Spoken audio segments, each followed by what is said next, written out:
informado. ¿Usted cree? Bueno, doña Carla, ¿qué tal? Ella es Carla Montero, que es presidenta ejecutiva de Recope, que nos acompaña hasta ahora. ¿Cómo amaneció, doña Carla? Buenos días, Henry. Buenos días, Ángelo. Muchas gracias por tenerme en su programa. Efectivamente, bueno, los actualizo con otra cifra. No son solo los 3.4 millones de litros extraídos del poliducto, que eso es lo que llevamos del año, sino que del 2018, que tenemos los registros a la fecha, estamos hablando de 30.5 millones de litros de combustible. Perdón, doña Carla, ¿en qué fecha? ¿En qué periodo? Del 2018 a la fecha. 2018 a la fecha. Y eso traducido en coloncitos es mucha plata. Es mucha plata, son 2.000 millones de colones que se han sustraído de todo el Sistema Nacional de Combustibles. Caramba. Precisamente a ese punto quería ir yo, ahora que usted se adelanta, don Henry, de la plata, porque claramente se traducen en dinero perdido para la institución, y yo le quisiera preguntar hoy si ese montón de plata, de litros de combustible que nos están robando, al final de cuentas somos los usuarios quienes los estamos pagando en el precio de los combustibles. ¿Se le traslada al usuario? Bueno, sabemos que tenemos dos tipos de costos asociados a este tipo de delitos. Uno es el costo del combustible, que es la mayor cantidad o la mayor proporción del gasto asociado a este delito, que son del 2018 a la fecha, estamos hablando de esos 12.000 millones de colones.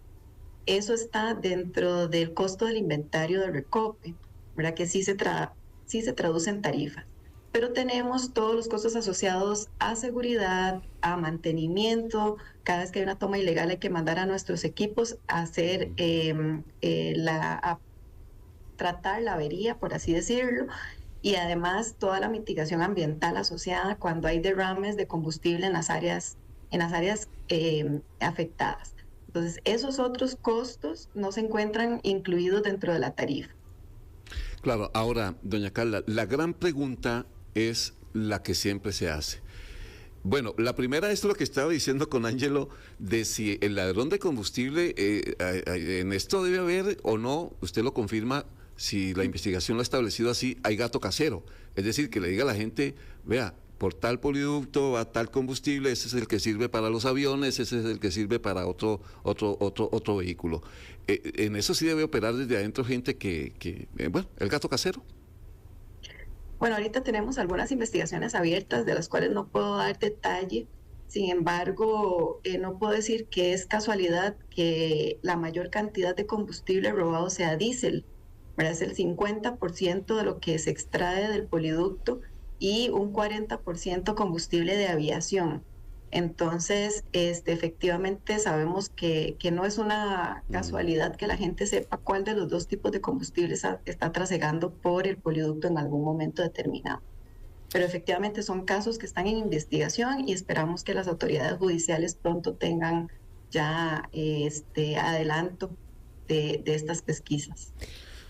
Doña Carla, usted nos dice que el dato de 2018 a la fecha son 30 millones de litros de combustible robados. Eso da un promedio de 5 millones de litros por año aproximadamente. Todavía estamos por debajo de la media hasta esta hora. Sin embargo, se siguen encontrando estructuras, organizaciones que están robando combustible, además que se han sofisticado. Ahora usan túneles. ¿Cómo es esto que utilizan túneles para el robo de combustible? ¿A uno le parece que esto es hasta de cine? Sí, hemos visto un cambio en el tipo de delito. Pasamos de los primeros años de tener lo que llamábamos ceguetazos, ¿verdad? O que lo que hacían era martillar un clavo grande en el poliducto y entonces salía el chorro y ahí empezaban a llenar pichingas. Y ahora vemos delitos mucho más sofisticados en donde no solo hacen armaduras alrededor de la tubería con abrazaderas, con válvulas para controlar la presión, sino que también para llegar a la tubería hacen esta serie de túneles. Entonces hemos visto un cambio en el delito. Acordémonos que la ley para que proclamó esta situación como un delito de la ley 9852 y empezó a regir en el año 2020. A partir de ahí y de las denuncias que nosotros hemos puesto tanto Fuerza Pública, como IJ y Fiscalía, han visto un cambio en la forma de operar de estas bandas. Y entonces a raíz de esto fue que la semana pasada hicimos una mesa de trabajo con todas estas instancias para revisar para proponer oportunidades de mejora a la ley. Y sí hemos visto necesario no solo aterrizar un poco la tipificación de los delitos, sino también ampliar algunas penas y también proponer llevar un control centralizado en alguna institución de ciertas importaciones, de cierto material que se importa, porque es el que hemos visto de manera recurrente en las tomas ilegales. Por ejemplo, cierto tipo de mangueras, cierto tipo de válvulas, etcétera. Precisamente, doña Carla, le quería preguntar con respecto a este proyecto, porque sí, fue anunciado la semana anterior y una de las principales ajustes o cambios que vendría a ser es la cantidad de años en prisión que tendría que descontar una persona que es descubierta robando combustible. Tal vez usted nos explica un poquito más a detalle cuál es el cambio en la tipificación de delito, que me parece un asunto importante, y si nos puede decir la condena actual y en cuántos años de más estarían planteando con esta iniciativa.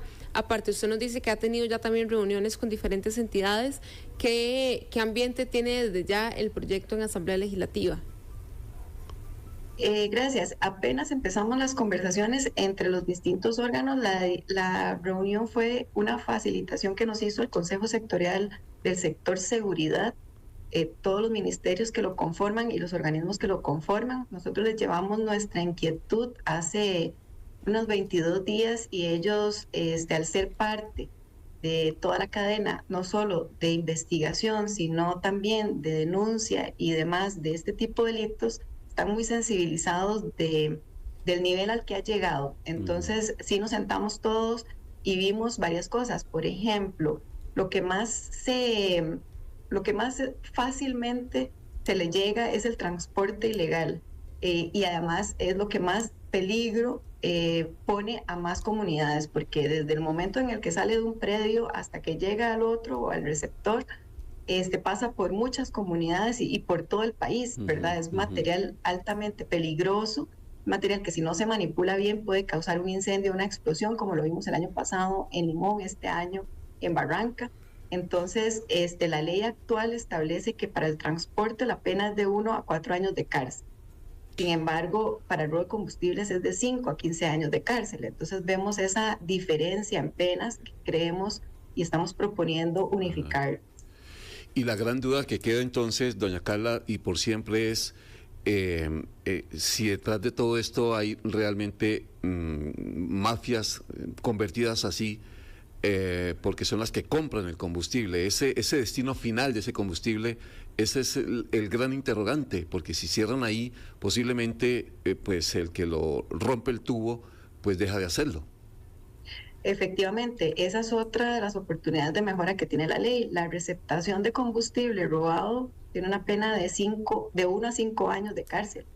Cuando en este tipo de delitos, si al final hay demanda, hay delito, ¿verdad? Entonces tenemos que ser un poco más duros para la gente que está recibiendo este tipo de material. Y definitivamente quienes lo están recibiendo lo determinarán las autoridades. Dentro de este proceso de las denuncias que nosotros tenemos planteadas está toda la cadena de distribución y esperamos que pronto nos tengan una respuesta. Es que las cifras que usted da finalmente, doña Carla, el 50%, es decir, la mitad del combustible que se roban es diésel. Ya, bueno, sí, las sospechas. Y el 40% es para avión. Correcto. O sea, queda un 10% de aquel combustible, pues que no sé para dónde irá, pero está muy definido. Sí, está una tendencia muy clara. Doña Carla, ha sido muy amable. Muchas gracias. Gracias a ustedes. Que le vaya muy bien. Doña Carla Montero, ella es la presidenta ejecutiva de Recope, esta mañana con nosotros aquí a través de Desde Buena Mañana. Vamos a ir a unos mensajes importantes. ¿Usted recuerda